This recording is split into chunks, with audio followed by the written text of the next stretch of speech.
দেখুন মরুভূমির পাথর এবং বালু মিলে কিভাবে এই উর্বর মাটি গড়ে উঠছে আর এর মধ্যে কিভাবে চাষাবাদ করা হয়, এটা একটি আশ্চর্যজনক বিষয়।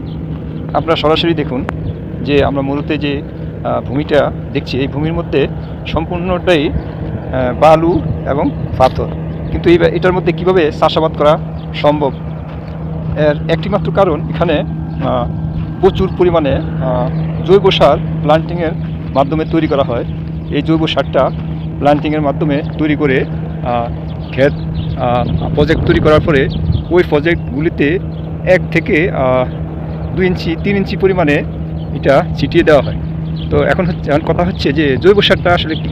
এখানে জৈব সারটা যেটা তৈরি করা হয় সেটা হচ্ছে এখানে ভেড়ার যে মলটা, তারপরে এখানে উটের মল, বিভিন্ন মলগুলো যেটাকে আমরা মলমূত্র বা পায়খানা বলে থাকি, সেটা এখানে প্রসেসিং করে এই জৈব সারের সাথে মিশিয়ে ক্ষেতের মধ্যে প্রজেক্টগুলির মধ্যে ছড়িয়ে ছিটিয়ে দেওয়া হয় মেশিনের মাধ্যমে, যার ফলে এই মাটি খুবই উর্বর হয়ে ওঠে।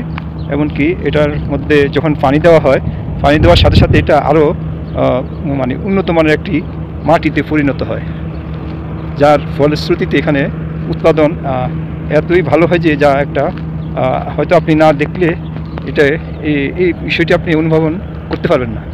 হ্যাঁ, আমরা যা দেখছি আর কি। তো এখানে জৈব যে সারটা, এটা ব্যাপক আকারে এখানে ব্যবহার করা হয়, যার কারণে এখানের বালু এবং পাথর মিলে যে ভূমিটা আমরা দেখছি, এই ভূমিটাকে তারা তাদের চাষযোগ্য ভূমি করে তুলছে।